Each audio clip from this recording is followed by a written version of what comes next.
Okay guys, so this post is basically about preparing Thanksgiving dishes ahead of time or making simple and easy dishes for Friendsgiving or making ahead for any kind of dinner party. I have given you the recipe for the stuffing.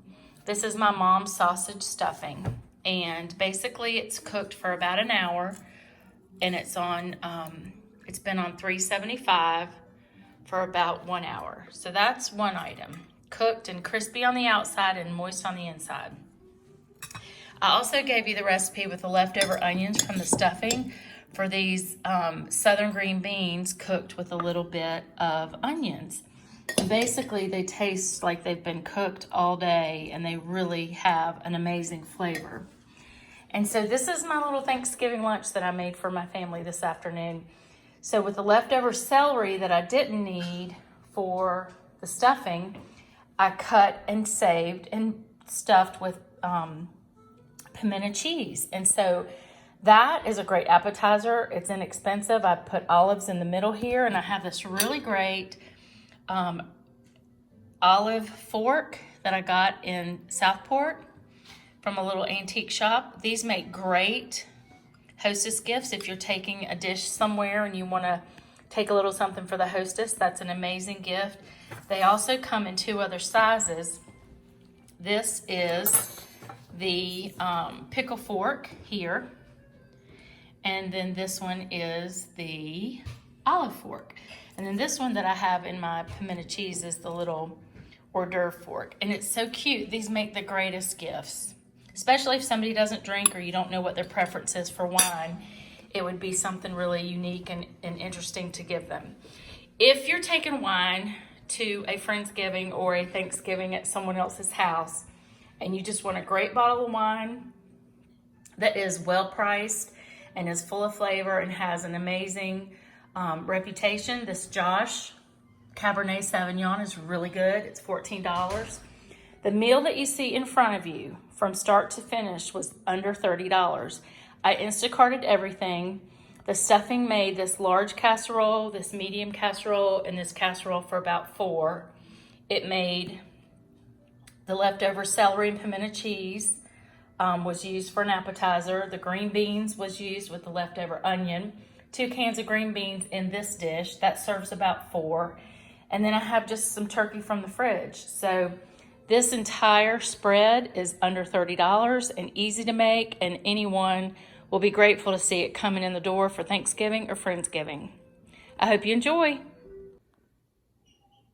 Good morning, everybody. We're going to start chopping our vegetables. The celery that goes into the stuffing needs to be washed and cleaned, and you're going to cut about 4 stalks or 5. This is a total of 5, which is perfect.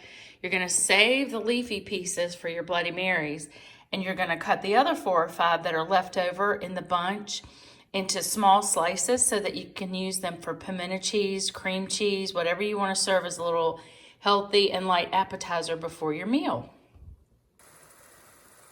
While you're chopping your vegetables, go ahead and put your Nice's sausage into a saute pan on medium to high heat and get it going so it can cook well done in the juices, and stir it up so it's nice and crispy.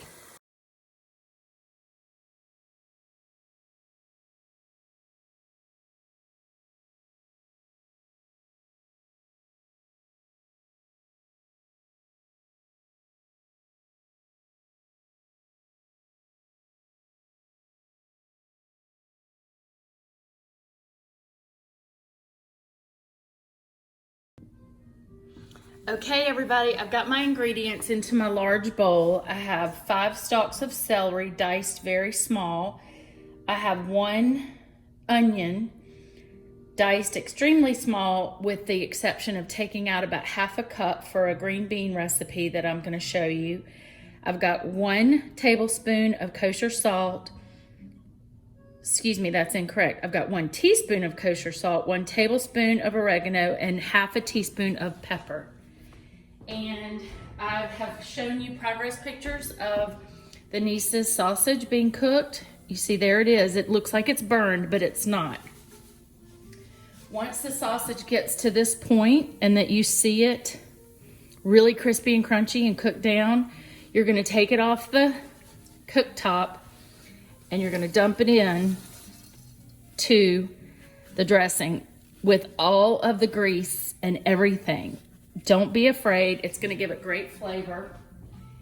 And the next thing you're gonna do is you're gonna take a spoon, because this is so hot, you're gonna take a spoon and you're gonna start turning the stuffing and mixing all of those wonderful ingredients together.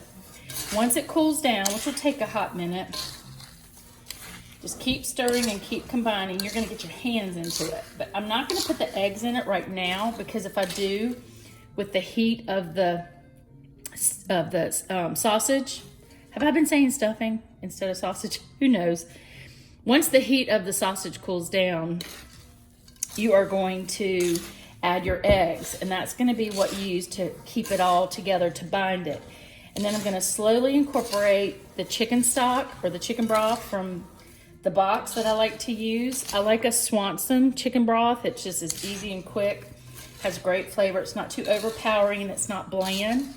I've got 2 boxes of broth that I'm going to use, but I'm going to incorporate one first and then add the other as needed to get the consistency that I want for the recipe. So right now, this is how it looks. And I promise you, we didn't cook the onion and we didn't cook the celery, and it's going to be amazing. I've made this recipe for over 20 years. My mom made it, and we would just make it the day of, and it was always so good, and she always put me in charge of it. So I make enough for myself and for leftovers, and then I also make enough for my little brother. So he likes to take it to friends and families, you know, his girlfriend's house, and now his fiance. They'll probably cook it for their family and take it with them to their get together. But with all of you doing Friendsgivings and all kinds of things, I wanted to show you what you could do ahead of time or the day of that was super easy. So I've got 2 eggs here that are scrambled in a glass measuring cup. And now the fun part begins. I know I'm gonna need 1 cup of chicken broth, so 1 box of chicken broth, so I'm just gonna go ahead and add it all together with the eggs to cool everything down so that nothing will get cooked as far as the eggs go with the hot sausage. And I'm gonna dump an entire box of chicken broth in. Now, here's where it gets ooey gooey and messy. But this is how you know the consistency of the stuffing is gonna work, because you feel it and you just know. Sometimes it just takes putting your hands in the bowl to kind of figure it out. I can already tell this is not going to be enough chicken broth, which we know. I usually use 2 boxes, so I'm pretty well versed on how much, but what you want is something to be stuck together, and that's still a little bit flaky, so it's not that stuck together phase yet. But it's getting there. The more you mix it, the more combined it will be, and the eggs will completely distribute.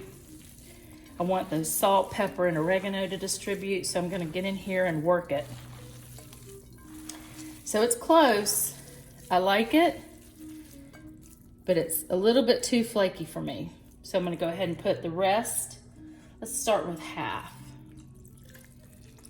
of the next box. This is the second box. That looks good to me. Now, typically in the past, I'll get 1 extra box of chicken broth and 1 extra bag of the stuffing mix from Pepperidge Farm. And that's just in case I need it, in case I've gone over or under, I can add, you know, as needed. And it's always nice to have it on hand. So this is kind of where I want it to go. This is that good, wet consistency. But also keep in mind that that stuffing is gonna absorb all the fluid. So when you put it in your casserole dish, it is going to sit and absorb until it's cooked. It's gonna be very moist inside, crunchy on the outside, and is going to be delicious. So this is exactly where I want it. This is how it looks every time.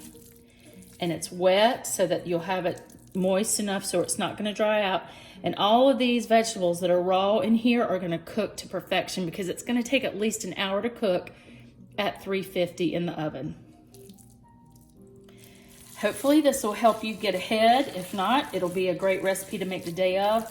And I promise you, when you make it one time for friends or family, you'll be assigned this exact recipe forever. So get used to making it. It's easy, it's fun, it's delicious. We're gonna make a little bit for tonight, and I'm gonna freeze the rest. And to freeze it, I just wrap it completely up in tin foil and put it in the freezer and pull it out the day before, and it is just as if you made it the day of.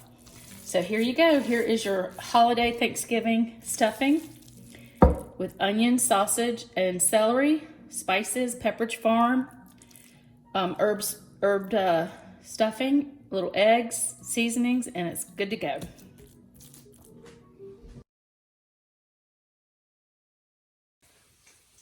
So what onions I did not put into the stuffing, I left about a half a cup out so I could put it in my green beans with a little bit of kosher salt and pepper, olive oil, and I'm going to saute that in a pan on the stove, and it is going to be really delicious. It's the best way to make green beans out of the can. Tastes like you've cooked them all day. In this video, I want to show you how 1 can of green beans is basically divided into 3 portions when you make this green bean sauteed with onions. It is a spoonful. So when you're cooking for a crowd, just keep that in mind, that 1 can will yield at least 3 or 4 servings. Hopefully you'll have enough of other things if it gets to be a smaller portion than this that I have divided, but it's a good rule of thumb. So with your leftover onions, we're going to saute those in a pan with a little bit of olive oil. We're going to add the canned green beans. Going to add a little dash of salt and some ground pepper. And basically, you're going to let these cook until the onions get a little brown and yummy. And these will taste like they've been on the stove all day. It's a quick and easy side for dinner, but they're even better the next day. So keep that in mind for leftovers.